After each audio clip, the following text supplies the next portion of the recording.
Bonjour à toutes et à tous, et bienvenue dans un nouvel épisode de l'Historien du dimanche.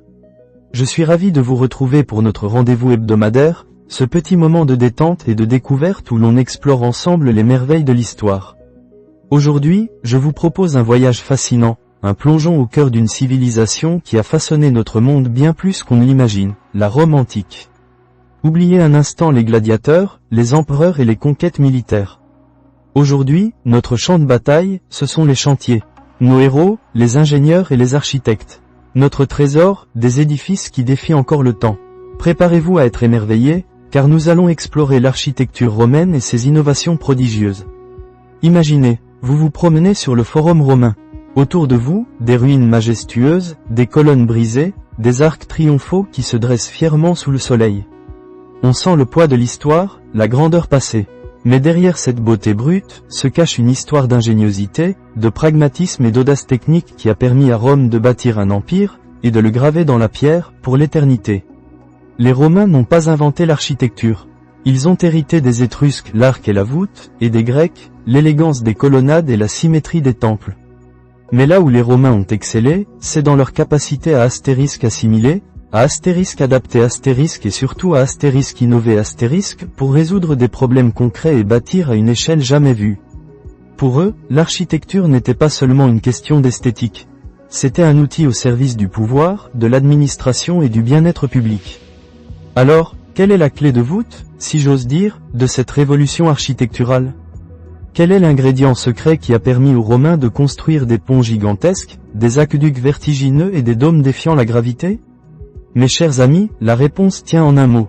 Le astérisque béton romain astérisque. Oui, le béton, ça sonne un peu terne, n'est-ce pas ? On imagine nos parkings souterrains. Mais le astérisque opus cementitium astérisque, le béton des Romains, n'était pas n'importe quel béton.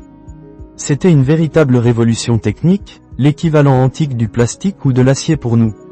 Avant les Romains, la construction à grande échelle était un défi colossal.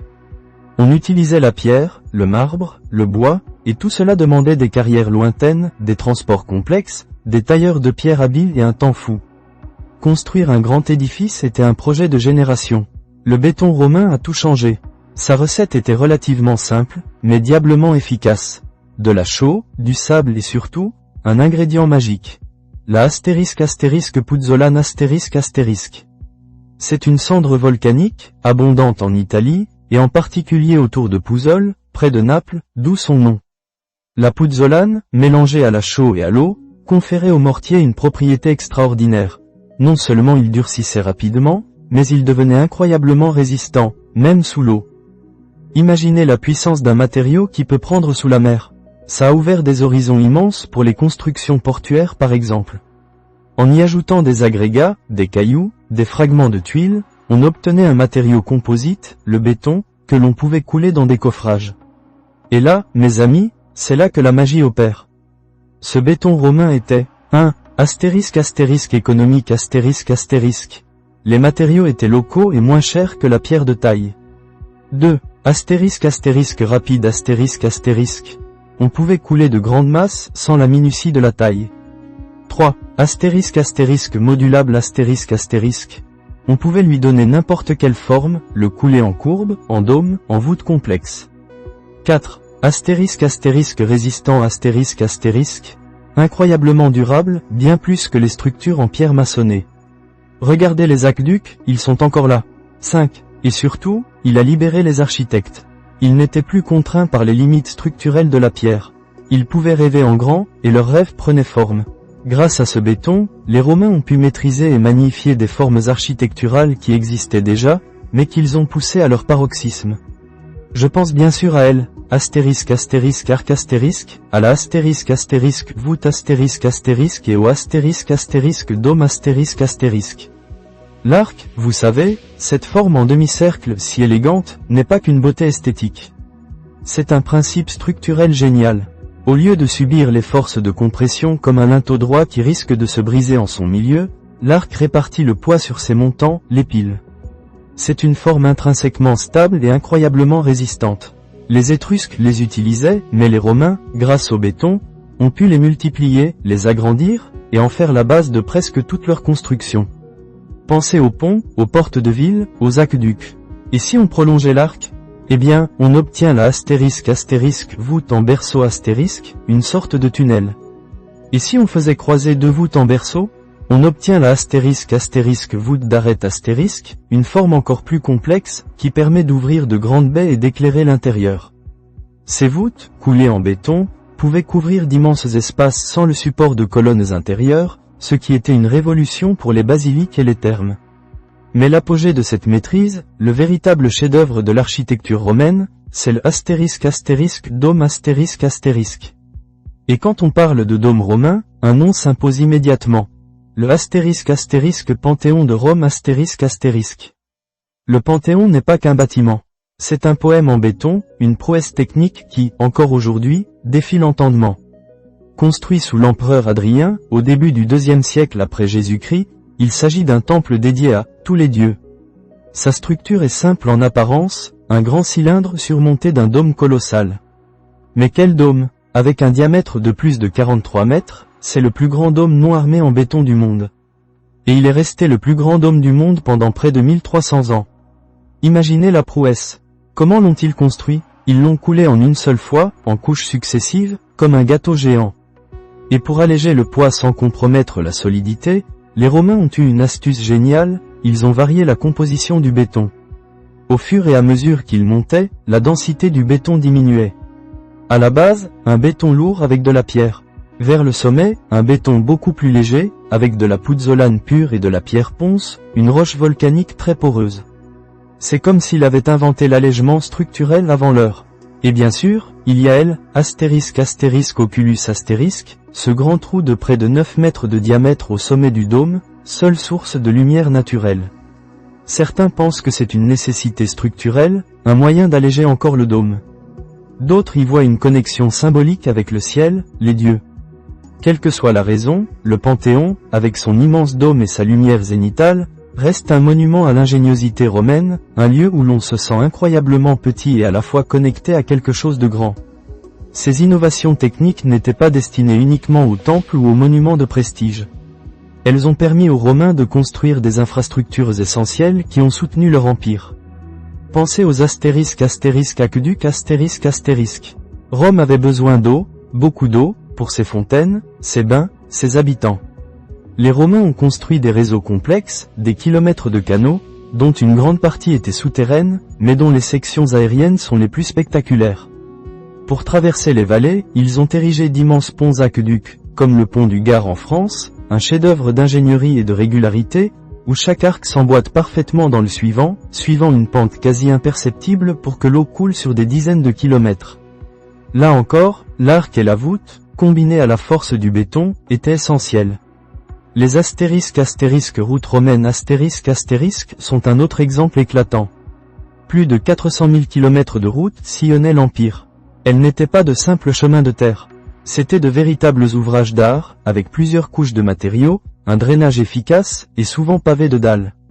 Elles étaient droites, permettant des déplacements rapides pour les armées et le commerce.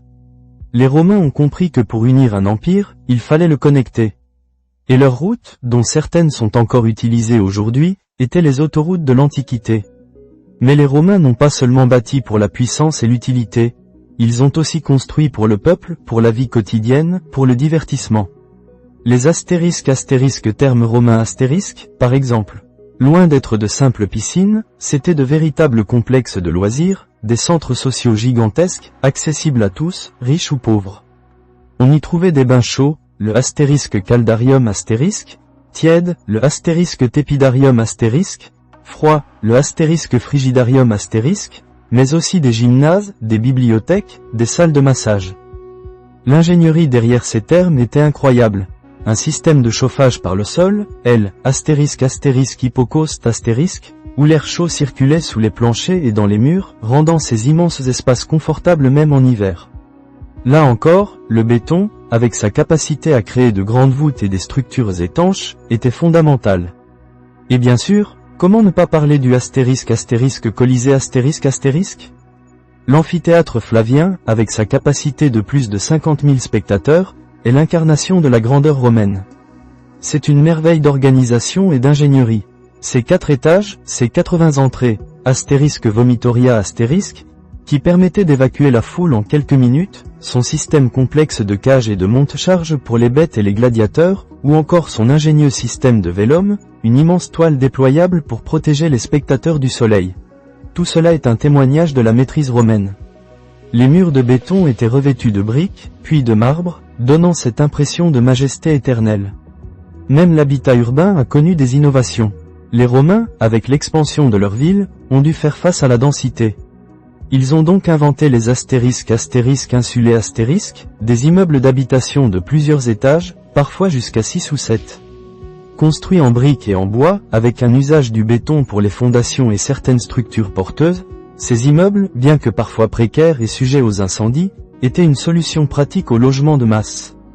C'était la première forme d'urbanisme vertical à grande échelle. Ces innovations n'étaient pas le fruit du hasard. Elles venaient d'une mentalité romaine très particulière. Un mélange de pragmatisme, de volonté d'efficacité et d'une ambition démesurée. Les Romains étaient des bâtisseurs parce qu'ils étaient des organisateurs. Ils ont compris que pour gérer un empire vaste et diversifié, il fallait des infrastructures solides et une administration efficace. L'architecture était un des piliers de cette vision. En somme, l'architecture romaine n'est pas seulement une succession de monuments impressionnants.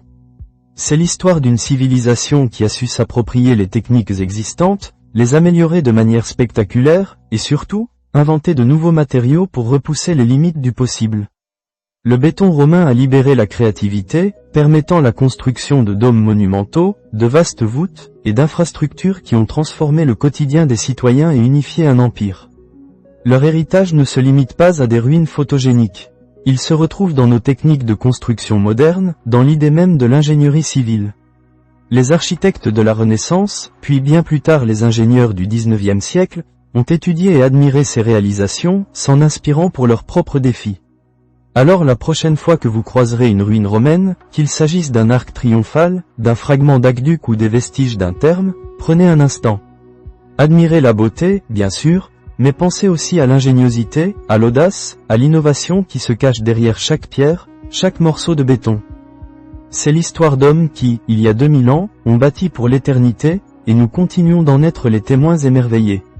Voilà, mes chers auditeurs, notre voyage au cœur de l'architecture romaine touche à sa fin pour aujourd'hui. J'espère que cette exploration vous a passionné autant qu'elle me passionne. L'histoire est pleine de ces histoires de génie humain, et l'architecture romaine en est une des plus éclatantes. Merci d'avoir été avec moi pour ce nouvel épisode de l'Historien du dimanche. Prenez soin de vous, et je vous dis à très bientôt pour de nouvelles découvertes. Au revoir.